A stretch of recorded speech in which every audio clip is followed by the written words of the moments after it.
As the war between Israel and Iran escalates, are segments of the Persian people actually siding with Israel in hopes they topple the Islamic regime in Tehran? Well, Iranian American journalist Lisa Daftari joins us now. So, Lisa, what can you tell us on the ground is happening in Iran? We certainly see some excitement, even though it's a war. I know it's difficult to say. They're not celebrating war because that's just silly to say, but they are celebrating the deaths of those who killed their children.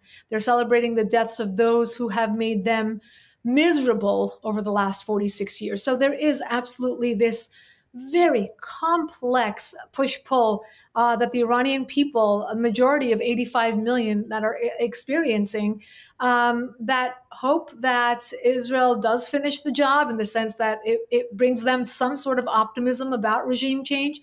But at the same time, they are stuck in the middle of a war. Again, Israel being as careful as it can be. These are very targeted attacks. I mean, you see the footage of Israel, getting the top floor penthouse unit of a building just to get the one individual that they were after, and trying to minimize civilian casualties as much as possible. But it's not easy to live in a place where bombs are, falling on top of you and to be excited about war. Look, the Iranian people have told us for 46 years, and through many different protests, many different uprisings, for many different reasons. I mean, we saw the egg protest, we saw the Bazari protest, we saw the truck protest just a few weeks ago.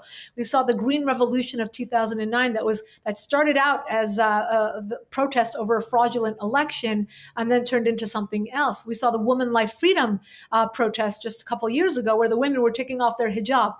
None of these things were about that specific issue. They all evolved into a movement against the regime, against a regime that has never given them their freedoms and just cannot. The nature of this regime is oppression.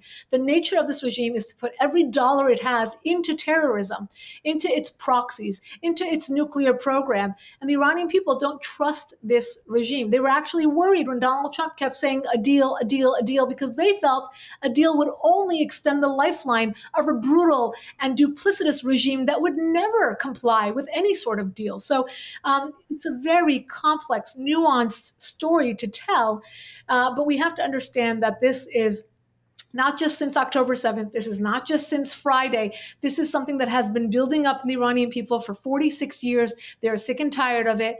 To see someone who is hanged because of a Facebook post or because they are a journalist or an athlete or a dancer.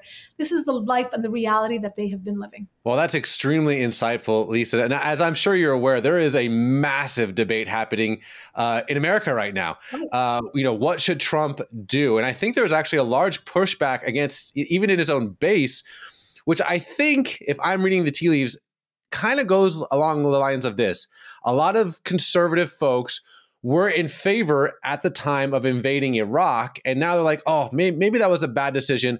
I don't want to be guilty of this again. So going to war with Iran, nah, you know what? Count me out. Let's do some isolationism. What do you think President Trump should do in this moment? Interesting. Before this war, a few weeks ago, I wrote an op-ed that's called "Not All Regime Changes Are Created Equal," talking about the PTSD that a lot of Americans and American lawmakers have regarding regime change, because they think back to Afghanistan and Iraq and the mistakes and the blunders that we have made as Americans, creating political vacuums that have been filled by nefarious actors and, risking blood and treasure and, not getting anything for it.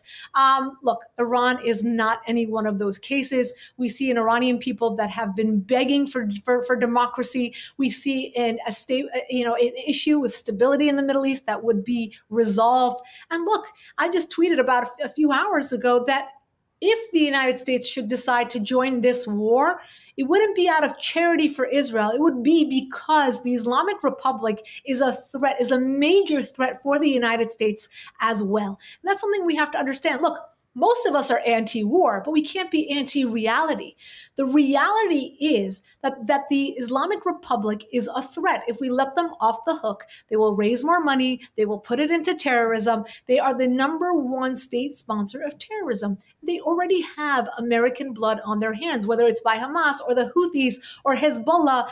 We were just playing whack-a-mole with them in the Red Sea. I mean, how can we forget that? Unless we forget the influence campaigns and the propaganda and the political warfare strategies that they have employed right here on American soil with their operatives here in our universities, in our K through 12 programming. We just saw the campus protests supporting Hamas and Hezbollah, fully supported by Iran's regime. We see lobbies that are able to visit the White House under Obama and Biden that were influencing U.S. policy vis-a-vis Iran because of what they were pushing, because they were absolutely shills for this Islamic Republic government. So look, their tentacles have been far-reaching. As we said, this is the octopus, and we're only getting to the head of the octopus now because we have worked hard. And when I say we, it's really the global community, the West. This is a fight for civilization, a fight for freedom, and a fight to really stabilize the Middle East, and therefore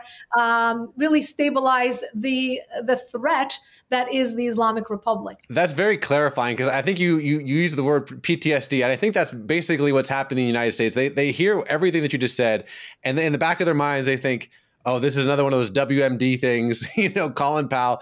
And so there's this massive pushback. Right. But thank you for clarifying that position.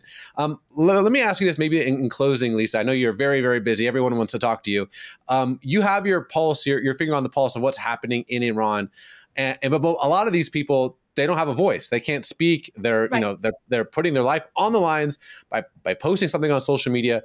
So if you could, maybe in closing, give us a voice, a peek into what the Iranian people are maybe telling you, what you're hearing, what's the message on the ground in Iran from the Persian people? The Iranian people have endured so much in the last 46 years. And for them now, they have understood. And any time before this war, for years, they have been telling me that they know that there is a price to pay if they want regime change. There's a price to pay if they want freedom. Are they out on the streets in the numbers that would bring about regime change and topple this regime? No, not yet. Will they? Perhaps. But the point being that they understand that if they do want that path to freedom, that there is a price to pay. What they're watching right now is Israel attempt to stabilize the region for the Israelis. Obviously, it's an existential threat, but for the Iranian people as well. And I do believe that has been well communicated. Bibi Netanyahu came out and spoke directly to the Iranian people. The fact that they are targeting just the apparatuses that have to do with the regime is a clear signal to the Iranian people that Israel is not targeting them and attempting to target the regime alone. Nonetheless, this is a war. Nonetheless, this is nothing to speak of in a flippant way. But I do think that there's going to be times that get much worse in the next couple of weeks, but we do pray that it does get much better for the entire region, for the entire world. 46 years ago, this brutal, brutal regime came into power, and they termed little Satan Israel and big Satan the United States. So we're not off the hook either. This is a major threat to the entire global community, and we do hope that whatever is going on right now, the war that is going on, whether the United States enters or does not, that the people, the freedom-loving people of the Middle East, know that they have our support. They have our support because they deserve a future filled with freedom, free of terrorism, and we hope that this war does bring that about in the days to come. Lisa Daftari, thank you for your time, my friend. Thank you for having me.